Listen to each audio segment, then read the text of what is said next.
Muy buenas noches, queridas amigas, queridos amigos, comenzando un programa más de Diálogo Franco, primer lunes del mes de septiembre. Septiembre es un mes rico en historia. Tenemos varias fechas muy importantes, como el aniversario del fallecimiento del mariscal Estigarribia, la batalla de Curupaytí, la muerte de Carlos Antonio López, la muerte también de Gaspar Rodríguez de Francia, la batalla de Boquerón, en fin, mucho. Hoy vamos a hablar con el doctor Ricardo Caballero Aquino en el primer bloque sobre el tema del Carlos Antonio López, perfil del estadista de Carlos Antonio López y cómo manejó las relaciones internacionales. Saludamos al doctor Ricardo Caballero. ¿Qué tal, doctor? ¿Cómo estás? Buenas noches. Un placer nuevamente aquí. Pues ya soy habitué de Diálogo Franco, ¿eh? La casa. La casa. Resulta que cuando pensamos en Carlos Antonio López, nosotros crecimos en la escuela con la información de que Carlos Antonio era un pacifista, un tipo con una bonomía extraordinaria, que pidió arreglar los problemas con los vecinos con la pluma antes que con la espada. Y bueno, yo tengo algunas dudas. Entonces dijimos, el mejor es, no solamente porque es historiador, sino porque además es un antiguo funcionario de Relaciones Exteriores, conoce perfectamente. Nos gustaría, doctor, comenzar primero perfilando la vida del estadista Carlos Antonio López y después cómo manejó las relaciones internacionales. Es muy interesante que hables de aquel hombre de bonomía, bonachón. Ahí aprendí la palabra avuncular, que era como un abuelo bueno, el abuelo que te da todos los gustos, avuncular, eso decían. O sea, yo soy un avuncular entonces. Julio César Chávez, vos serías de la cultura avuncular en tu trato. Carlos Antonio López tuvo un hecho importante en su vida, que fue el estudiar para cura. Y cuando terminaba la carrera, uno decidía si quería tomar... Porque tuvo dos hermanos sacerdotes. Y él también se iba a ser sacerdote, ahí decidía si tomar los hábitos o ir a la vida civil como abogado, porque se trabajaba en base al derecho canónico, entonces era prácticamente fácil que el cura también conozca del derecho canónico, de esos cánones. Pero en rigor él no fue abogado. Pero en rigor no existía el abogado. El abogado acá era el Colegio San Carlos, que tenía una formación en filosofía. En filosofía en general, y era para estudiar para cura. Era un preseminario. Un preseminario. Un preseminario. Y de Francia, por supuesto, se fue a Córdoba, entonces tuvo una exposición universitaria, pero él es doctor en teología. La misma. Él es doctor en teología. Pero no tuvo el tonsurado. No tuvo porque eligió no tener. Entonces se volvió abogado y muy importante. López no era de familia patricia, por eso ya tenía edad para combatir o para conspirar en el 14 y 15 de mayo, pero no fue convidado. Tenía 20 años aproximadamente. Y los que conspiraron fueron todos de los patricios, de las clases más elevadas y criollos españoles todos. Ellos, yegros, caballeros. El padre de López era sastre, Manuel López. Era sastre. Dice que también hacía sombrero, por eso que López tenía esa gran afición de tener los diferentes tipos de sombrero. Incluso cuando ponía el negro a mano es porque estaba de mal humor y no había que llevarle la contraria. Entonces cuando tenía el sombrero negro, no tenía que acercarse. Y no pedirle nada, callarse y que pase el tiempo. Lo mejor que pudo hacer para él desde su punto de vista fue casarse con una ultramillonaria de doña Juana Paula Carrillo Viana, que por alguna razón se quedó con toda la propiedad del Viana original. Para comenzar, el jardín botánico era la quinta de los Vianas. Sí. El arroyo se llama Icua Viana, etc. Y otros Vianas fueron muy perseguidos por Francia. Vivían cerca de Carlos Antonio López. Más o menos en el barrio Manorá vivían ambos. En el barrio Manorá tenían varias casas también que era de los Carrillos. La propiedad inmobiliaria era toda de los Carrillos. O sea, de acuerdo a la ley, una suerte económica en su matrimonio, entonces fue de acuerdo a la ley feminista de la época, cuando se casaba la mujer entregaba toda la propiedad al hombre. A la flauta. No era que le administraba, le entregaba la propiedad. Pero ¿cómo? Y sí, llegamos tarde. Entonces Bernardino Caballero se quedó con el Parque Caballero, que en realidad es el Parque de Bedoya, es la propiedad de la esposa, sí, y que anteriormente fue del presidente Gil. Pero era ese tipo de cosas. López se convirtió en un potentado poderoso con el casamiento con esta señora. Y aparte de eso... Tenía una estancia hacia lo que es actualmente Villa del Rosario también. Villa del Rosario, y allá en el Mandubiná, que después fue propiedad de mi amigo Alvarado, que nos invitó varias veces, pues nunca pude ir. Y en esa estancia hay una parroquia donde se supone se le bautizó a Francisco Solano López, pero se perdieron todos los documentos porque realmente hay algo muy, muy turbio. Por la fecha. Por la fecha. Ese es motivo de otro diálogo. Es motivo de otro diálogo, y entonces cuando muere Francia, López queda como el secretario que sabía escribir, que podía enviar notas, que podía informar a los vecinos, al extranjero, lo que había que hacer. Y poco a poco, primero se hizo cónsul con el militar y poco a poco Mariano Roca Alonso. El civil, sí. Poco a poco el civil. Pero oye, esa cuadra de Mariano Roca Alonso, él se daba cuenta que era limitado. Entonces él dijo, vamos a darle lugar a Carlos. Lo que no le pasó a Yegros. Yegros le hacía favores a sus amigos y cosas así, y nunca se dio perfecta cuenta de que lo que tenía que hacer era asociarse con Francia, cosa que Caballero quiso hacer. Francia nunca lo torturó a Caballero. Entonces tuvo suerte en el matrimonio con Juana Paula. Tuvo mucha suerte en el matrimonio, y todos los dimes y diretes, sí, y todos los dimes y diretes de si estaba o no estaba embarazada del tío. No, pero es verídico que la mamá de Juana Paula se casa también con un ultra recontra millonario, Lázaro Rojas. Y que Francisco Solano, hay duda, pero es motivo de otro diálogo. Es motivo de otro diálogo, pero existen buenas razones. Pero Juana Paula estaba económicamente bien solvente, eso es lo que... Muy solvente. Toda esa propiedad que ahora llamamos de los López, en realidad era de Juana Paula. Y palacio... Una consulta que nunca nadie me pudo aclarar, esa famosa carretera López que tenemos en Lambaré, que va a Puerto Pabla.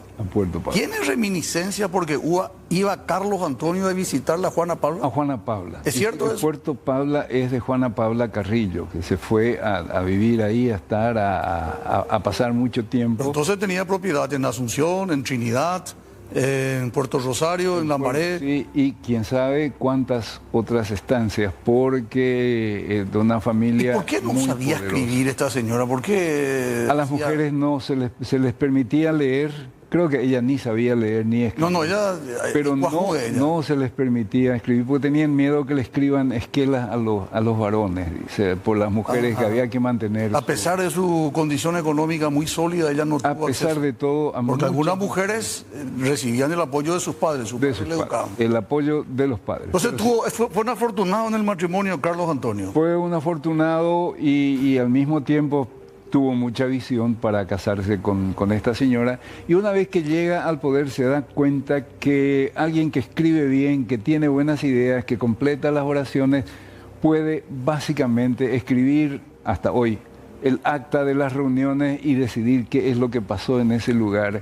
Y él tiene un papel muy importante porque cuando decide que hay que hacer reconocer, lo primero que hace es política exterior, hay que hacer reconocer la independencia, tuvo una buena visión. Él se preocupó en consolidar la República. Hizo el acta, consolidó la República, compró la primera imprenta, no para la libertad de prensa ni nada, sino para que él mismo pudiera escribir su agenda de política exterior. Y fue muy exitoso porque consiguió el apoyo... Pero fue para el seminario también. Para el diario. También. Semanario, en realidad. El semanario. Más que diario, semanario. Eso ya después. Pero el que trajo el periódico que trajo la independencia fue el primero de todos. Entonces, con la ayuda de Geli, porque alguien también tenía que escribir. Geli era su contemporáneo, era un año mayor que él. Sí. Y trae la imprenta y comienza a escribir y tuvo mucho éxito. Pero lo principal fue la ayuda de Brasil. Brasil salió a buscar... dice que le recomendó a él a crear el semanario El Independiente. El semanario, y al mismo tiempo le salen a buscar ayudantes, porque a nosotros nos reconoció a Paraguay, le reconoció Bolivia y Chile, pues no tenían ningún peso. específico. Cuando Brasil reconoce y Brasil sale a Estados Unidos y a Europa a pedir el reconocimiento de Paraguay, se portó como un gran amigo el Brasil. Tanto le apreciaba a Carlos Antonio López, que es miembro, al igual que yo, pero 200 años después, miembro de la Sociedad de Historia y Geografía de Río de Janeiro, que era el imperial, era donde estaba el imperio. Le nombraron y le invitan al hijo Benigno a que vaya a la Academia de Naval. Que yo visité la Academia Naval. Dice Chávez que la presencia de su hijo Benigno López en el Brasil sirvió para que López, Carlos Antonio me refiero, cambie mucha posición, mucho prejuicio respecto del Brasil. Respecto del Brasil. Brasil fue el mejor amigo de Paraguay por mucho tiempo. Y entonces López tiene eso, pero luego se da cuenta de que no hay ningún tipo de control, no hay ningún tipo de freno, y él se da cuenta que el famoso Congreso, que se reúne cada 5 años, él mismo dirige ese Congreso, él preside el Congreso, él decide quién habla. Cállese, idiota, le decía alguno, en plena reunión, usted no tiene que hablar, sopenco. Y al decidir esa reunión, él sabía exactamente lo que iba a pasar. En 1848 hace una cosa que parece... acordar sopenco, una expresión de mi profesora Carmen Ferreira. Carmen Ferreira. De Aritmética, del Colegio Nacional. Muy sopenco. Buenísima. Y entonces en 1848 decide que los indígenas están siendo discriminados en este país. Vamos a darle apellidos españoles y vamos a sacarle todas sus propiedades. Livianito. Se quedó con toda, le dio una estancia al hijo, otro al otro hijo, y todo, se quedó con todas las propiedades que eran patrimonio desde la época de Felipe II, lo que los indígenas habían conseguido. Atirá, un pueblo totalmente indígena. Yaguarón, Guarambaré, Pirayú. De repente comenzó, todavía tenía la idea del estadista importante, pero al mismo tiempo ya había cosas que iba para la familia, recaudando para la corona, diríamos hoy, en idioma del siglo XXI, ¿verdad? Sí. Y ahí en ese momento ocurre algo interesante. Bolivia... Son nepotismo, entonces, Carlos Antonio. Y bastante. Si el hijo a los 18 años fue general, fue ministro de Defensa... Fue ministro de Relaciones Exteriores. Y de Guerra y Marina. Pero también en relaciones... Y también hacía las relaciones exteriores. Él le reemplazaba... Él le reemplazaba, le manejaba a Vázquez, fue primero, después tuvo Vázquez muy mayor. Después tuvo Falcón y estuvo una serie... Falcón es pariente también con Carlos Antonio. Con Carlos Antonio. Éramos todos parientes en ese momento y todos eran blancos e hijos de españoles. Era muy interesante. Centurión, hijo de español. Falcón, hijo de español. Y esa es la gente que tenía educación, porque le educaban en la casa. Francia hizo una cosa criminal. Mató todas las escuelas. Con la historia de que mientras Minerva duerme, Marte vela.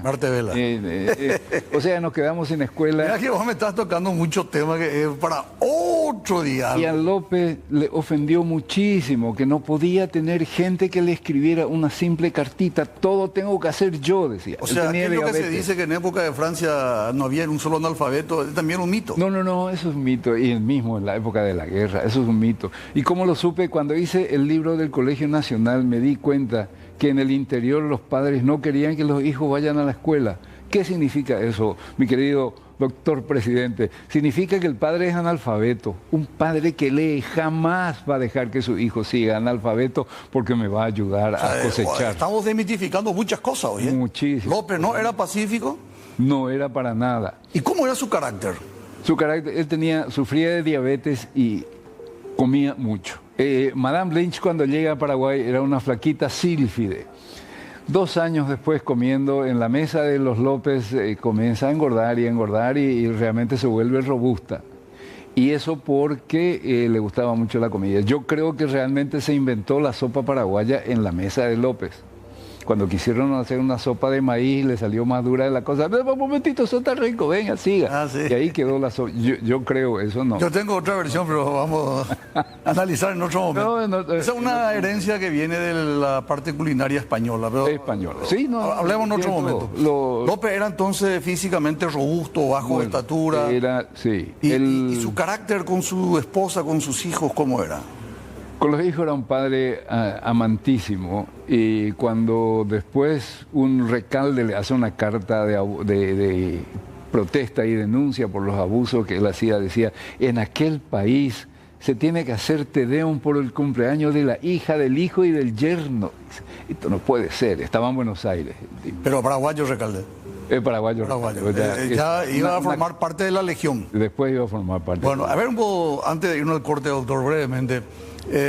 Carlos Antonio asume la presidencia, y cuando él asume la presidencia, después de la muerte del dictador Gaspar Rodríguez de Francia, ¿cuántos países reconocían ya la independencia del Paraguay? Para el 44, Chile, Bolivia fue la primera, Chile, Brasil. ¿Brasil? Brasil. ¿Antes del 40? El 44. Ah, no. Antes no. Cuando él asume, solamente Chile y Bolivia. Solamente Chile y Bolivia. Bueno, pero él asume en el 44. Carlos, sí, 44. 42 en realidad, el consulado. Consulado, pero él hace 42 el consulado. Pero para darle el mérito a Carlos Antonio, antes de irnos al corte, ¿verdad? Él establece lo que se conoce como Constitución, en realidad es una carta. Es una carta política.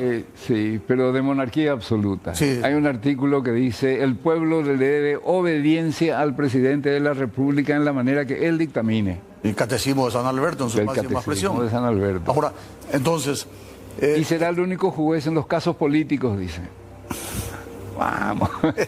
Y todos los casos son políticos. A ver, doctor, ordena el país. No es una constitución propiamente, pero una carta de organización del Estado. Sí. Establece la condición de república. El comercio exterior. Confirma la condición de república.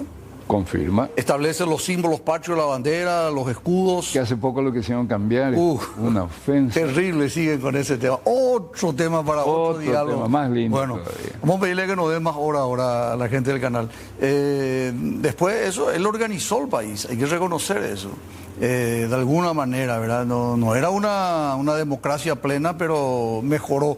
Y sobre todo industrializó el país, ¿verdad? Industrializó, pero sí es con técnicos extranjeros que en ese momento nadie casi tenía en mente. Pero lo principal, él también cambió la moral. Sí, porque en la época de Francia la cuestión amorosa era absolutamente libre. Vos no podías leer, no podías escribir, no podías cambiarte de domicilio, pero podías tener los hijos que quisiera en cualquier lado. Francia nunca prohibió eso y nadie se casó en aquella época. Sí, porque él tenía que dar autorización para casarse. Para casarse. Y no podía ser entre blancos y negros y blancos y blancos, tenía su leche. Entonces, cuando Carlos Antonio López llega al poder, lo primero que hace es obligar a la gente que ya estaba viviendo en concubinato a casarse.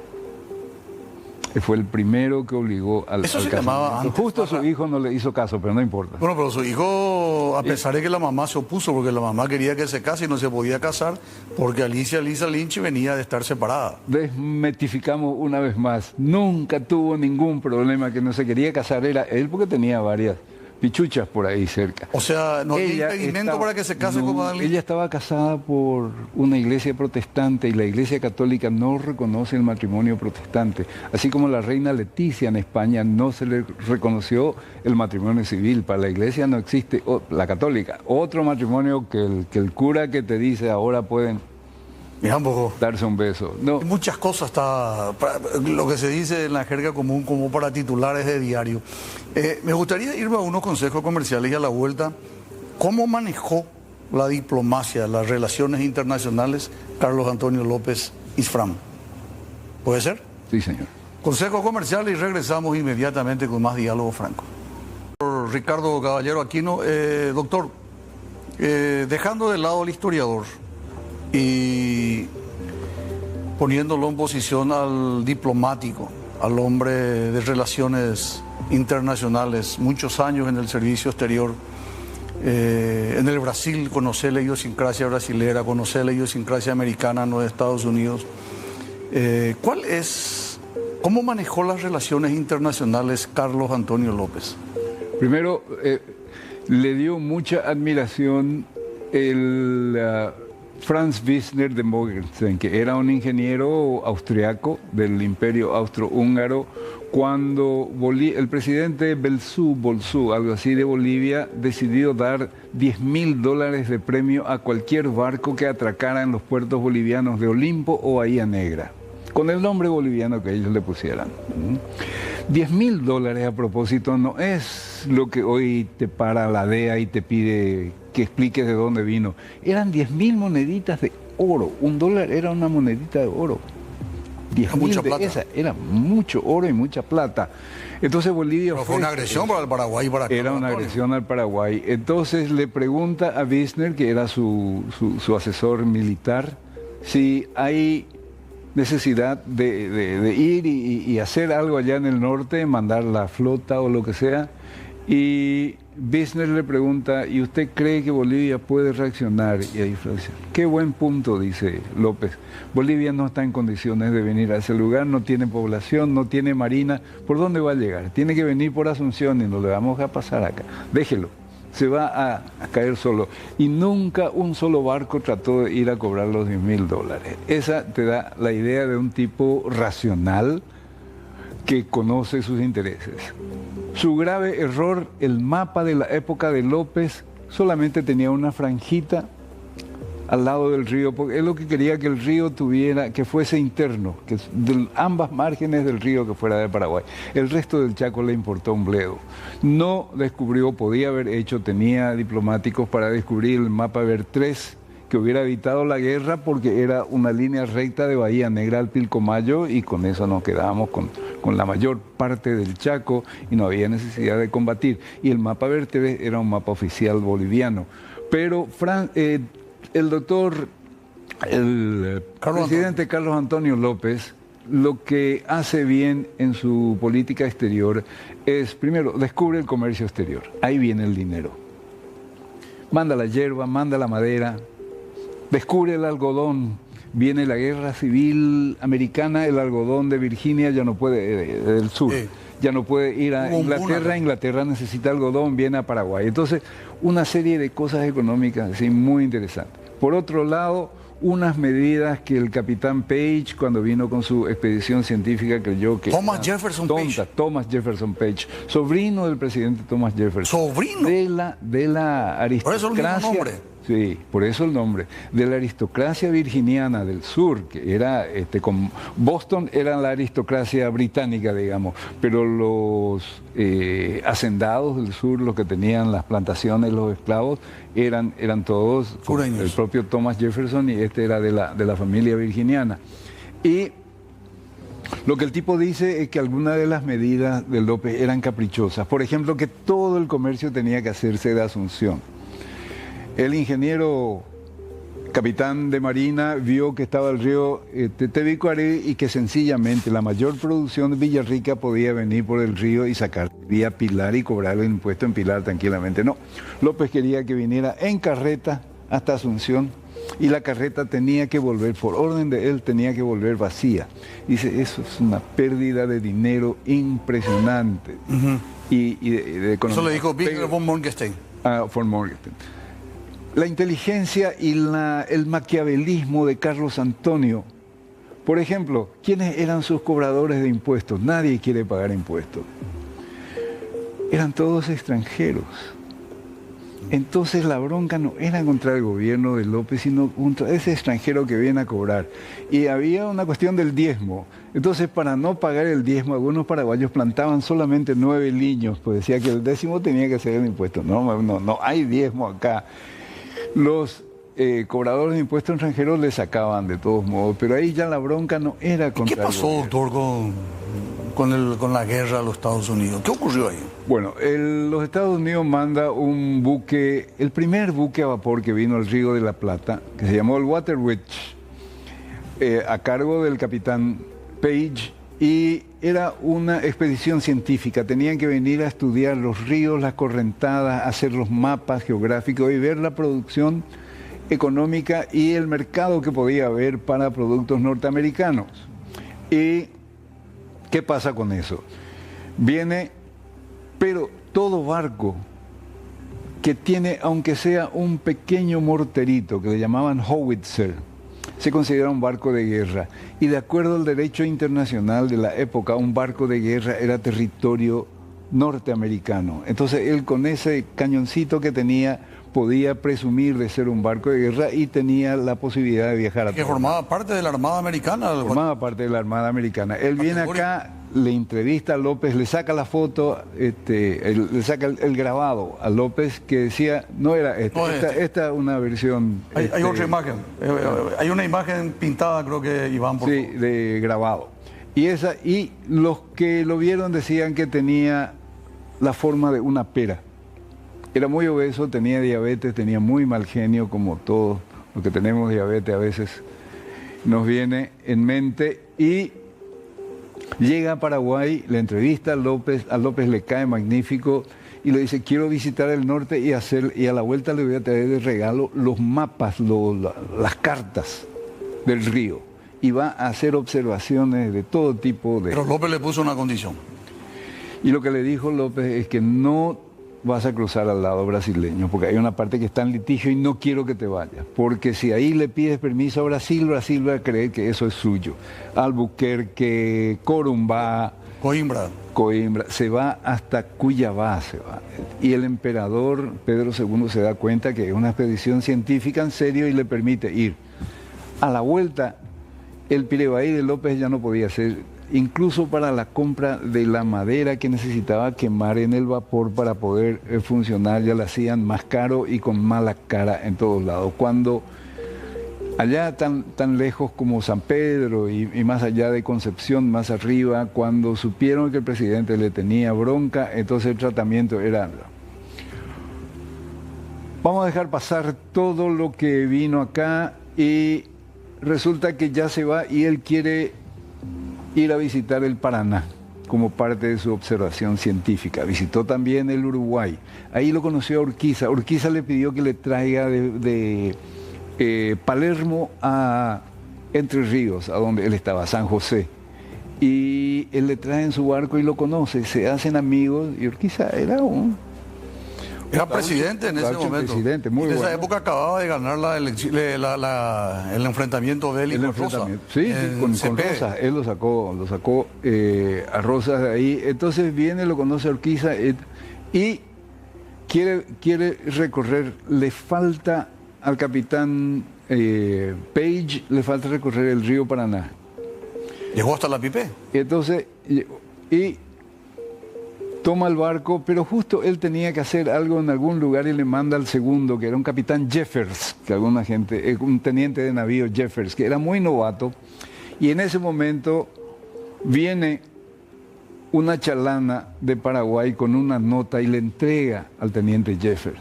Y el teniente Jeffers no hablaba, ni uno hablaba inglés y el otro no hablaba castellano, y el teniente Jeffers le dice, tráigame la traducción, no puedo recibir, y lo tira con la arrogancia propia de los gringos, ¿verdad? Le tira la nota, no, esto no voy a recibir si no hay traducción. El soldadito toma como que ese es un gesto de desprecio hacia Paraguay, que López siempre hizo, que la bandera y que el uniforme tenía que ser respetado, ¿verdad? Entonces alguien ordena un disparo, el disparo rompe el timón y le mata al timonel. Y arreglaron todo después. La versión paraguaya de Pablo Máximo Fran, un libro muy bueno sobre el caso Waterwitch, dice que estaban aguas territoriales paraguayas. Falso. El río internacional es internacional cuando una costa es de un país y otra costa es del otro país. La gente que no entiende derecho internacional cree que la mitad del río acá es Argentina, en el caso de Corrientes, y que de acá es Paraguay. Falso. El río internacional tiene una cosa que se llama el canal de navegación y aunque pase por tu dormitorio, el canal de navegación es internacional. O sea que el río no es frontera, la costa es frontera. Fue en Itapirú eso. En Itapirú. Pero al otro lado estaba Corrientes y era un río internacional. Entonces no era que le hicieran alto ni nada de eso. Fue una metida de pata. El capitán Page arregla todo, viene, ve, trata de negociar, López ya no lo recibe, no quiere saber nada, termina su expedición, se va a Estados Unidos y hace su informe. Pero estuvo así cateado por Hopkins. Esto. Sí, también. Hopkins en ese momento lo estaban echando a Hopkins. Él fue el que le pidió a Page que venga contra el Paraguay. Y ahí fue que el otro vino y aprovechó para querer remangarle. Claro, y ahí le hizo. Pero lo importante es que esta fue una expedición enviada por el Congreso de Estados Unidos con la firma del presidente. 2.400 marines. La guerra más grande que iba a llegar a Estados Unidos hasta la época. Cuando ocurre el cañoneo al... Sí, no, ahí López... cuando ocurre el cañoneo fue de Itapirú y prácticamente le quedó desafectado su Water Witch. Después viene la delegación. Después tuvo que arreglar. Bueno, pero cuando él va y hace su informe a Estados Unidos, dice, no podemos permitir que un paisito chiquitito del medio nos haga esta Después asume Buchanan, y Buchanan era también bastante violento. Era violento. Era muy violento. Entonces arma una expedición de 19 cañoneras, 250 bocas de cañones, 2.400 marines y 257 oficiales que vinieron, que sabían disparar, que sabían pegar, y eran marines, esos que se bajan y ocupan la tierra. Fue la expedición más grande de los Estados Unidos hasta esa fecha. Hasta esa fecha. No, nunca había enviado 19 cañoneras a nada, ni a Europa, ni a nada. Nunca. La más grande. Se mandó 10 o 12 contra los piratas y nada más. Urquiza ve que eso es en serio. Espera un ratito, que tenemos que irnos al corte.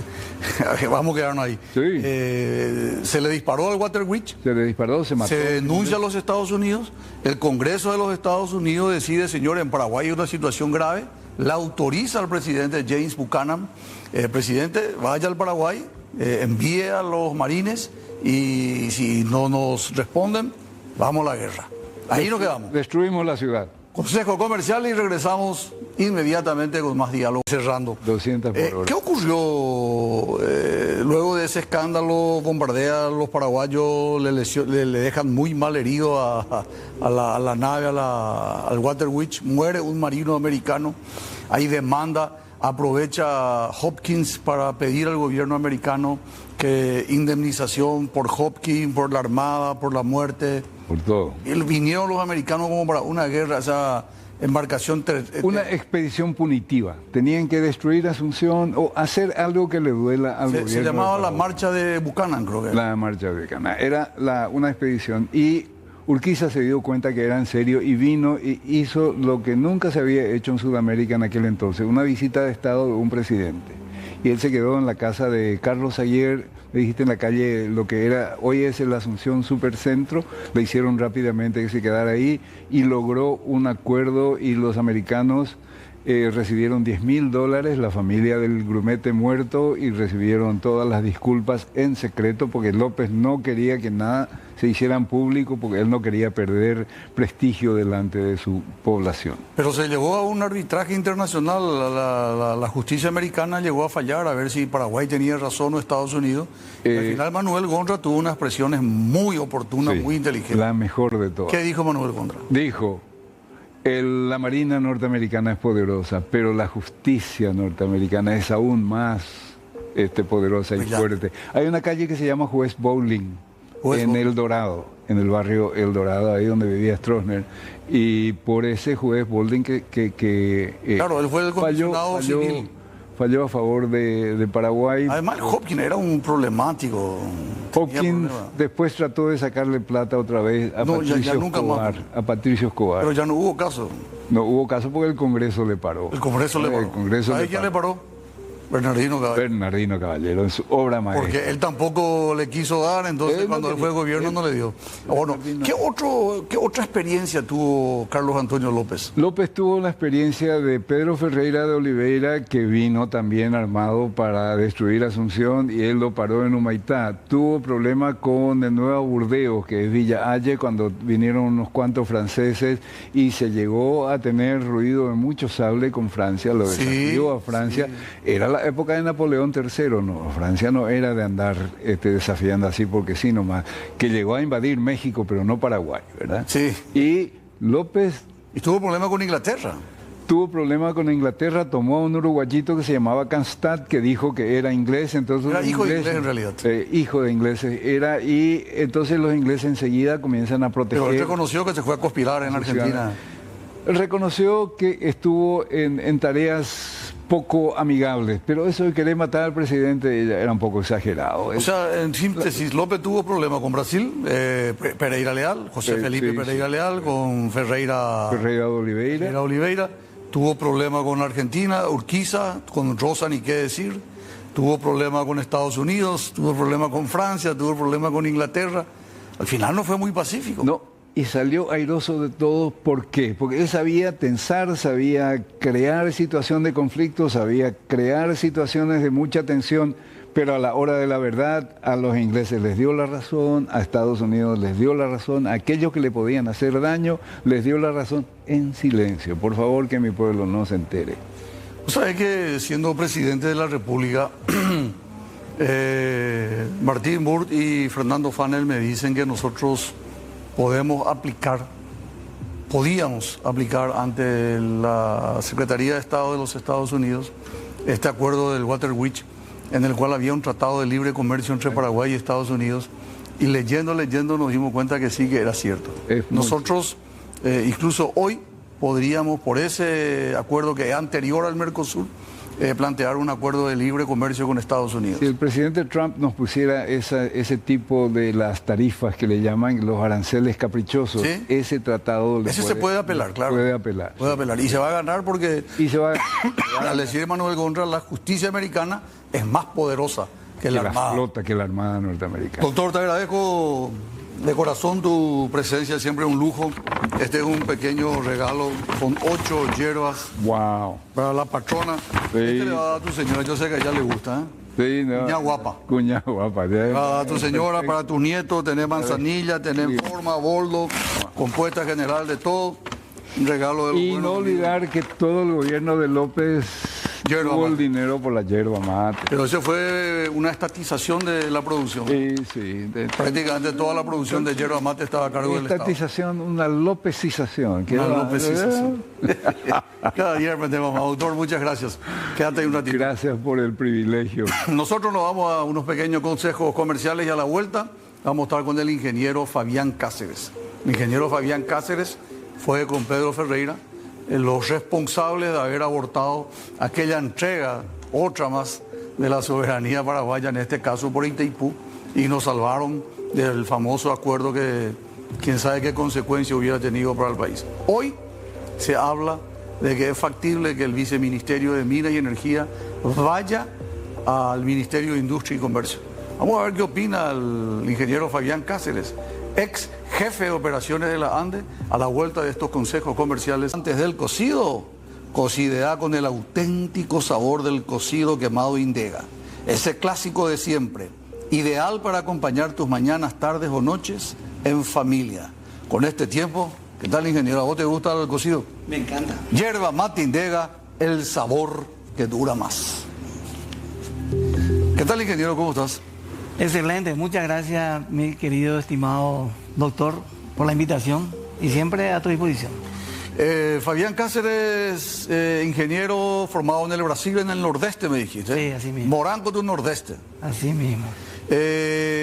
Mucho tiempo trabajando en la ANDE. ¿Hoy seguís o estás jubilado ya? Estoy jubilado. ¿Estás jubilado? Ya estoy como en el sector privado. Sector privado. Entonces tiene más valor tu opinión porque tenés la doble visión del sector privado, lo ideal que uno precisa, necesita, en este caso de un servicio público básico y fundamental como es el fluido eléctrico, y por otro lado el hecho de haber estado tantos años trabajando. Yo antes de comenzar quiero resaltar una vez más, Fabián Cáceres fue jefe de operaciones, fue el que participó en aquella reunión que se hizo en Brasilia, y se percató de que se estaba entregando la soberanía. Él comunica eso al ingeniero Pedro Ferreira y luego tanto Ferreira como en este caso el ingeniero Cáceres, presidente de la ANDE y jefe de operaciones de la ANDE respectivamente, presentan su dimisión al cargo en una nota redactada a puño y letra. Entonces nos queda la satisfacción de saber que no se entregó la soberanía, entre otros, gracias a la gestión del ingeniero Fabián Cáceres. Dos temas queremos tocar contigo en este diálogo, ojalá que nos dé el tema.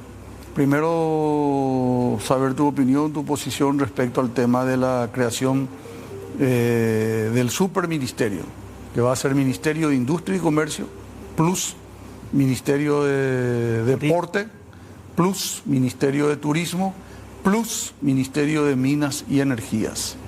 ¿Cuál es tu opinión, ingeniero? Bueno, el sector energético es un sector muy delicado. Y hoy estamos en una encrucijada.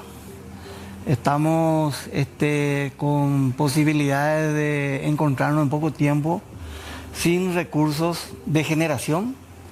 Está pendiente algún acuerdo con Itaipú y eso hace que se tenga que hacer una evaluación bastante profunda de dónde estamos y a dónde queremos ir. Particularmente yo creo que hacer una solución, yo ya le llamaría parche, de buscar de alguna manera darle actividades propias de la ANDE a otra institución, lo único que vamos a conseguir es perder tiempo, por un lado, por otro lado,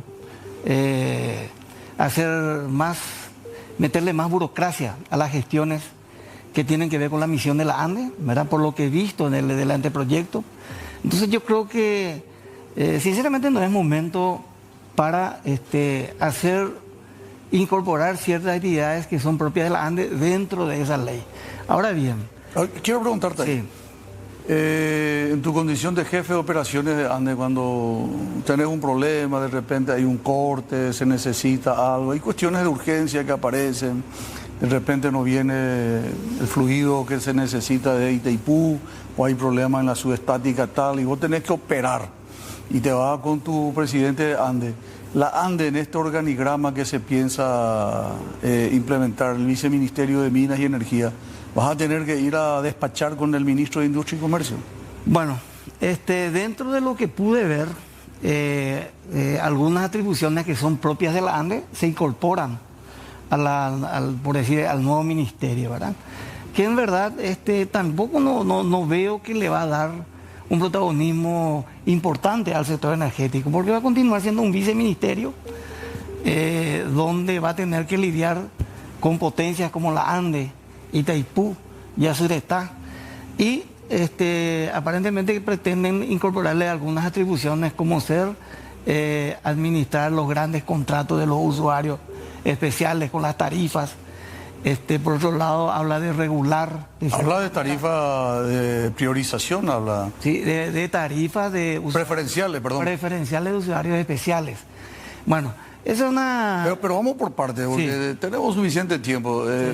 Mi pregunta es, insisto, en el proyecto de ley que está radicado en el Congreso, ¿la ANDE va a quedar como está ahora independiente o va a ser asimilada por el nuevo Ministerio de Minas y Energía? Una de sus partes de sus atribuciones pasaría al viceministerio, lo cual no va a ayudar a solucionar los grandes problemas, o sea que no nos va a agilizar en nada, al contrario, podemos perder agilidad. Con mucho respeto lo digo en el sentido de que yo conozco a la gente que trabaja en el viceministerio, muy buena gente, pero no se puede comparar con la capacitación que tiene el personal de la ANDE, por un lado. Por otro lado también es bueno mirar un poco dónde estamos parados. La ANDE, la ley fue creada en el año 1964. El 12 de agosto de este año esa ley cumplió 61 años. Algunos amigos dicen que esa ley ya tiene que jubilarse. A los 60 años en la ANDE uno obligatoriamente se jubila. Cuando se creó esa ley, la ANDE tenía 150.000 usuarios, hoy tiene 1.800.000 usuarios.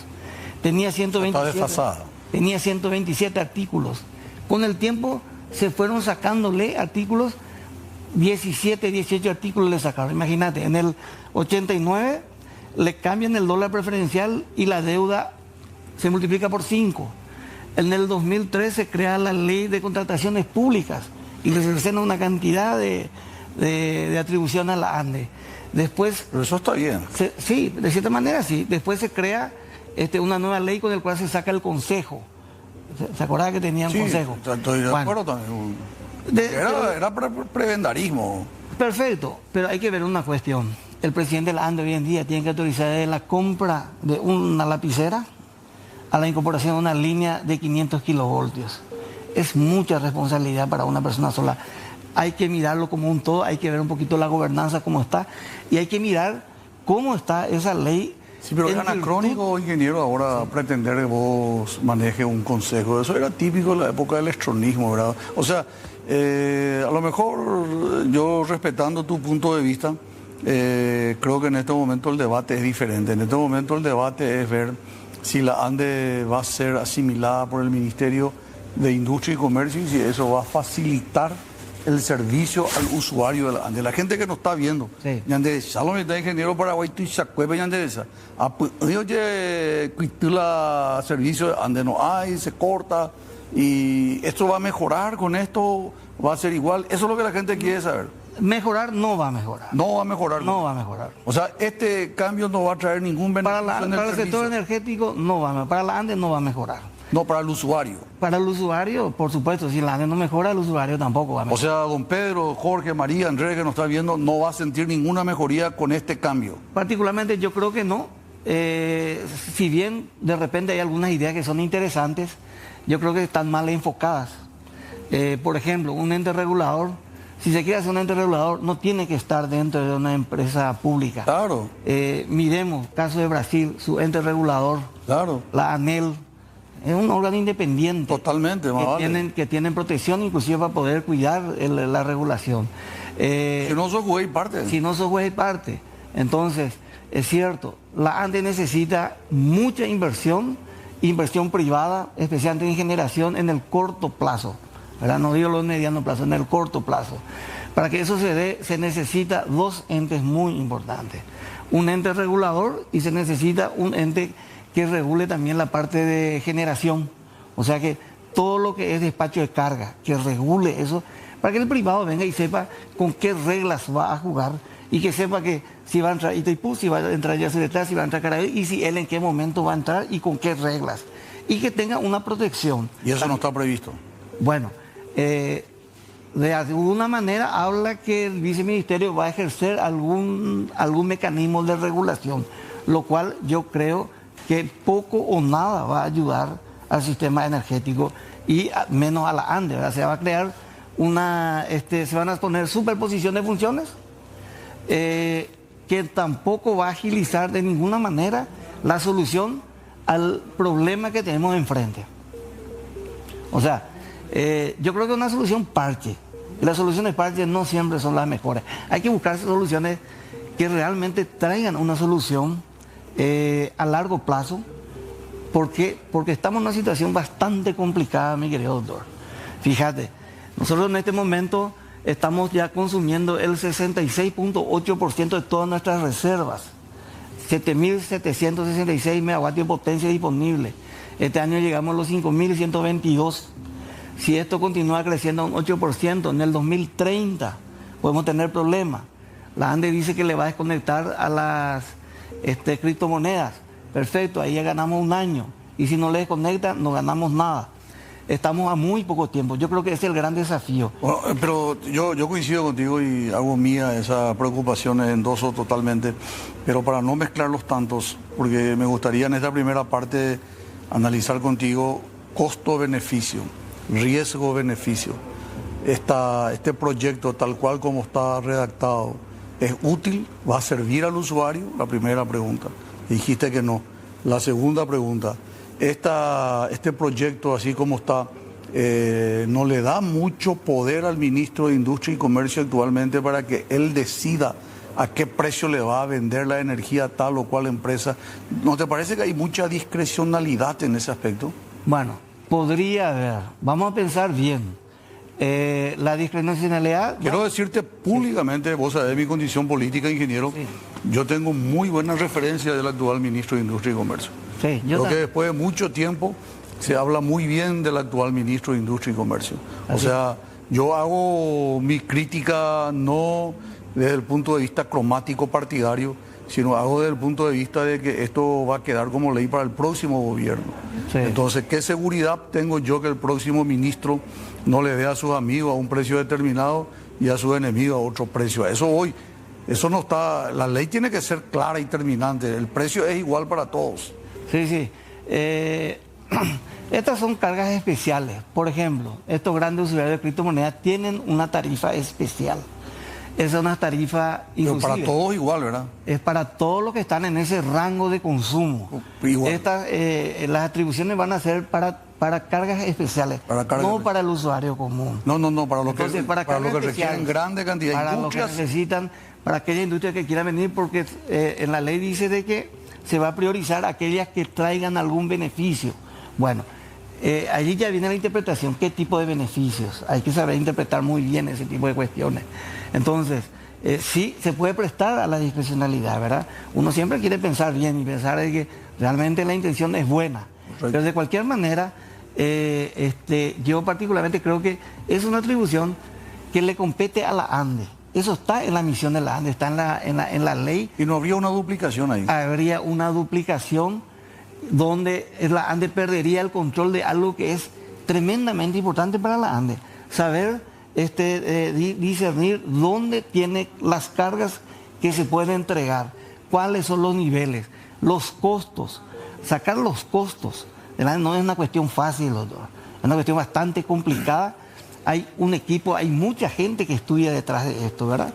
Entonces, no es una cuestión sencilla, no es, bueno, veamos y vamos a poner el costo más o menos a ojo. No es así, no es mirando solamente cuánto nos cuesta este tipo, entonces le agregamos un poquito más, no. Hay una serie de factores que se tiene que tener en cuenta para poder sacar un costo real.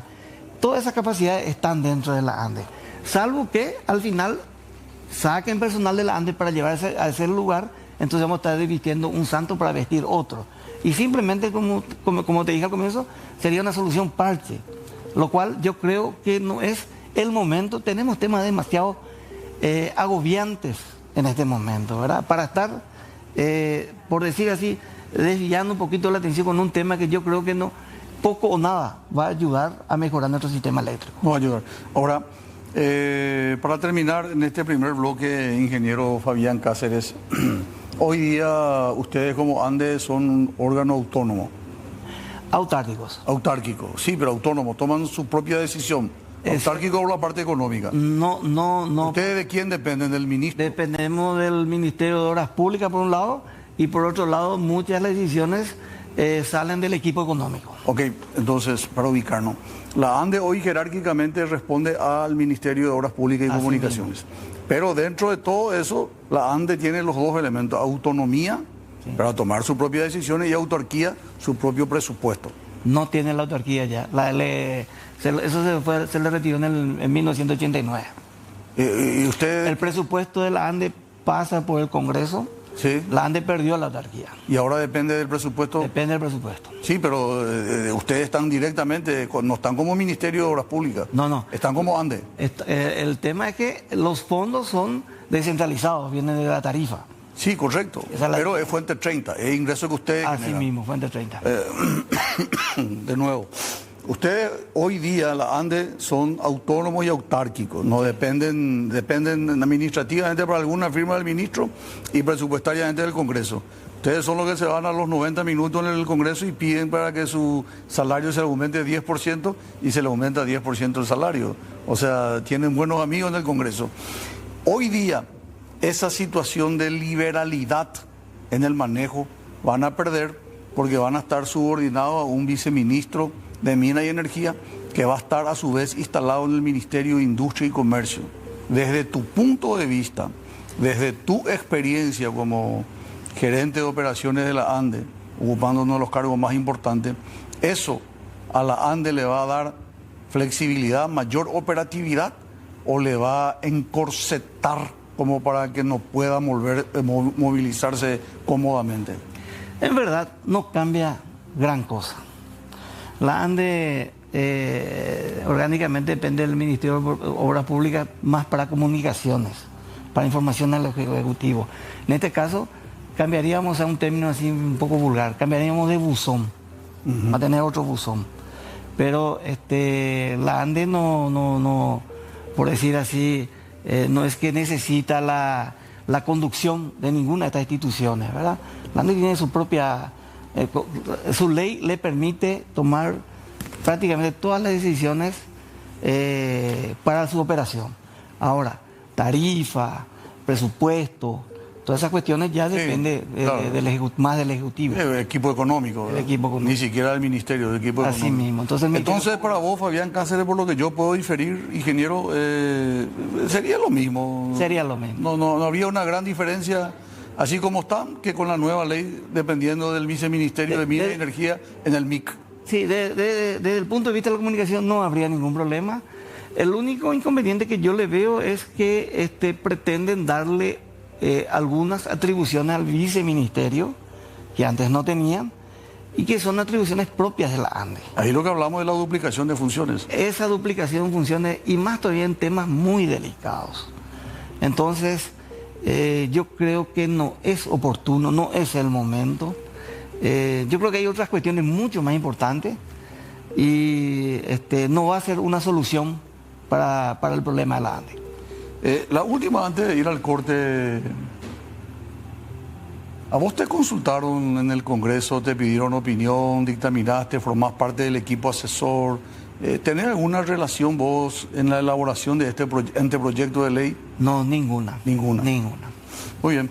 ¿Me permitir unos consejos breves comerciales? Sí, cómo no, por favor. Vamos a unos breves consejos comerciales y regresamos inmediatamente con más diálogo franco. Hoy en esta segunda parte con el ingeniero, este anteproyecto de ley que está radicado en el Congreso para que el Viceministerio de Minas y Energía sea absorbido por el actual Ministerio de Industria y Comercio, más el Ministerio de Secretaría de Turismo, más la Secretaría de Deporte. O sea que va a ser un superministerio.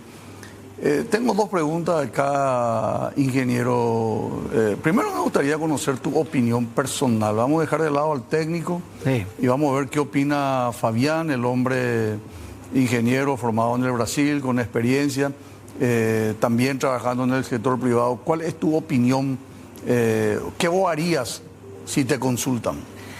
Bueno, yo creo que si vamos realmente pretendemos dar un salto, en vez de Viceministerio de Minas y Energía debería crearse el Ministerio de Minas y Energía. Claro. El Ministerio de Minas y Energía yo creo que sí podría generar algo importante en el sector energético, porque va a tener fuerza para poder lidiar con los gigantes de Andes, Yacyretá y Itaipú, y va a ser una institución que de repente puede entrar realmente a regular y marcar las pautas de cómo trabajar, a dónde apuntar, qué hacer con el plan energético, cuál va a ser la obligación de cada uno y realmente pisar fuerte.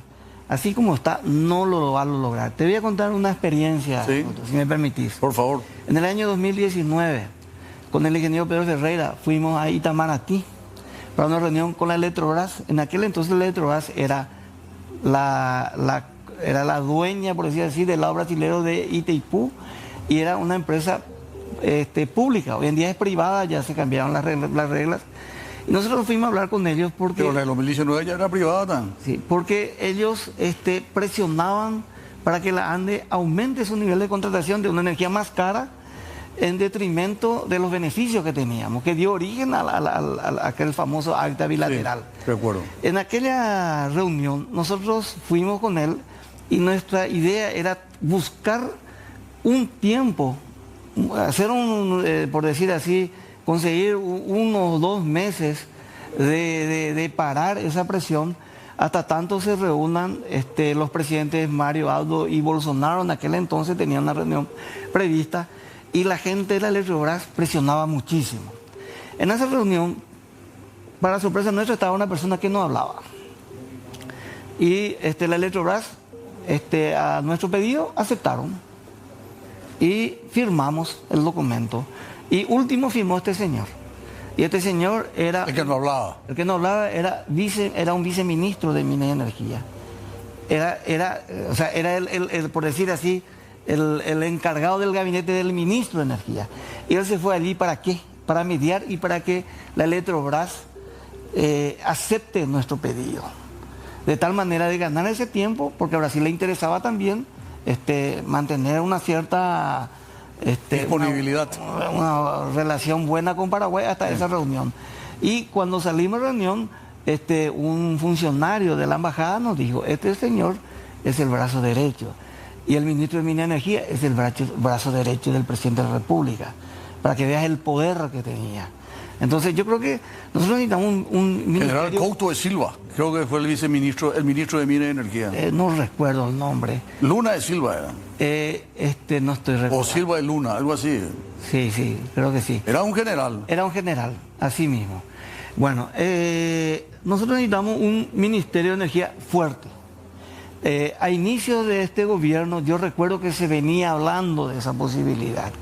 Y en algún ámbito político del Parlamento sí me consultaron y yo dije que yo creía que sí podría ser y darle atribuciones para que realmente pueda, porque en este momento actual cada una de estas instituciones actúan, por decir, con sus intereses propios, sus dificultades propias y cada uno tratando de salvar sus necesidades.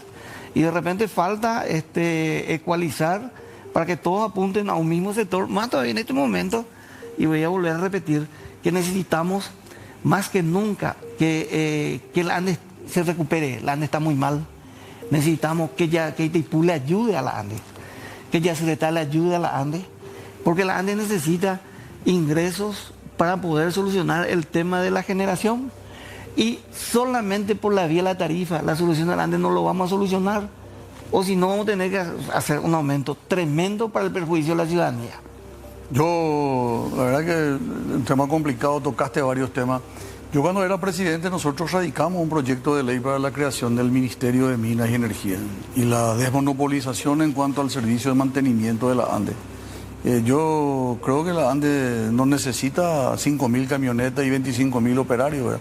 Necesita lo mínimo necesario para los casos de emergencia y después en cada región, en cada zona del país, ir tercerizando el servicio. Ahora, ese mismo caso que planteaste, ingeniero Fabián Cáceres, ¿quién es el interlocutor del ministro de Minas y Energía en Paraguay?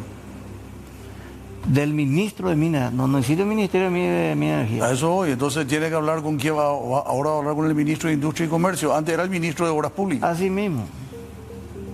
Yo no sé qué agilidad o en qué va a mejorar la posición de un viceministerio que sale de un ministerio muy grande y muy importante como Obras Públicas, va a otro ministerio que ahora va a tener muchas más actividades, ¿verdad? En verdad no sabría decirte en qué ganaría ese cambio, ¿verdad? O sea que muy poco o nada, por decir así. El ministro de Industria y Comercio, repito, no lo conozco, ¿verdad? La verdad que en una ocasión creo que intentamos invitarle al programa y no pudo venir. Pero está haciendo un buen trabajo. Ahora, es lógico que el ministro de Industria y Comercio viaje, participe de reuniones, semanarios, seminarios, no va a poder estar acá, va a tener que recorrer, visitar. Entonces, para mí va a perder ejecutividad si pasa como viceministerio de Industria y Comercio. Yo soy partidario, yo endosaría la tesis de que se cree el Ministerio de Minas y Energía, que tengamos un ministerio que se responsabilice de todo este tema de nuestra hidroeléctrica y las eventuales soluciones a los próximos problemas que vamos a tener. Ahora he visto y me pareció muy bien que van a inaugurar en estos días paneles solares en el lago que genera Itaipú. Así mismo. Y eso es una alternativa muy interesante. Sí, se va a generar 1 megavatio pico, que serían 1000 kilovatios, pero va a ser para uso de la central. Hay un detalle importante, hay posibilidad de ampliar eso dentro del embalse, son paneles solares sobre balsas. Muy interesante, ¿verdad? Una inversión de $800.000, fácilmente escalable, eso se puede ir ampliando, pero hay un pequeño problema y yo creo que esos son los temas que ahora urgen. Dentro del tratado solamente se habla de energía hidroeléctrica y esta es energía solar, entonces no se puede comercializar. Solamente, entonces es un proyecto piloto para utilizarlo para la central. La brillante oportunidad para hacer el tratado nuevo. Claro, estos son los temas que tienen que ser, y yo creo que estos son temas fáciles porque son de interés para ambos. Hay muchos temas que son de interés para uno o para otro. Estos nos interesan a los dos. Que Itaipú comienza a invertir en ampliación del parque generador. Y la mayor posibilidad que tiene, si bien existen algunas posibilidades de hacerlo a través de energía hidroeléctrica, la posibilidad de hacer un buen o un gran parque de generación solar es lo más fácil que se puede hacer y sería lo más rápido, siempre y cuando se modifique el tratado. Y está bien, es una brillante oportunidad y es nuestro último tema. Sí. Damos unos consejos comerciales y a la vuelta quisiera hablar contigo, ingeniero, para que nos explique a la audiencia y también a mí cómo está la revisión del anexo C y cómo crees que va a continuar eso. Consejos comerciales y regresamos ya en la parte final de la programación del día de la fecha de Diálogo Franco. Ingeniero, el otro secreto que está más guardado que el del Colegio Cardenalicio del Vaticano. ¿Por qué no se hizo la revisión del anexo C, o por lo que vos acabas de plantear ahora, para ayornarlo a los tiempos modernos? El tratado pues se hizo en la época de la dictadura, Stroessner, creo que estaba Garrastazu Médici del Brasil. Entonces eran dos dictaduras militares, ahora es tiempo democrático. ¿Qué vos sugerís? ¿Una revisión del anexo C o plantear ya una revisión total, holística del tratado? Bueno, yo con toda sinceridad te decía, doctor, yo creo que la revisión del anexo C hoy en día ya está fuera de... Está bien, ya no corresponde. Yo creo que ya no corresponde. Era interesante para nosotros mientras había esa desigualdad de contratación, donde los brasileños llevan más, nosotros llevamos menos. Entonces, si colocamos algunos beneficios de las regalías, entonces podríamos nosotros recibir más comprando menos energía. O sea, en síntesis, Brasil era el que iba a colaborar mayoritariamente.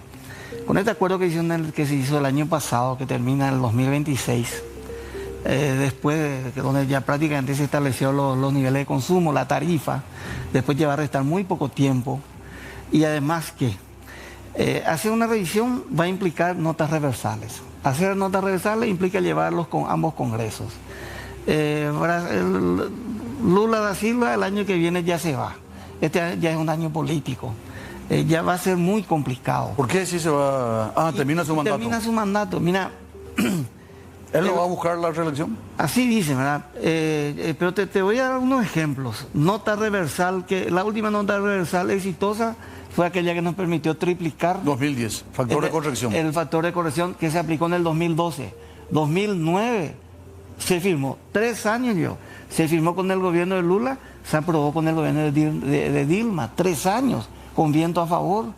La última nota reversal que se presentó, que Paraguay puso a conocimiento en el 2021, cuando Acevedo, el ministro de Relaciones Exteriores, informa de que se estaba recibiendo las notas reversales con el Brasil, que permitiría hacer los controles dentro de ambas, la parte financiera de Paraguay y la parte financiera de Brasil. En 2021 nunca se presentó, en el Congreso no ocurrió.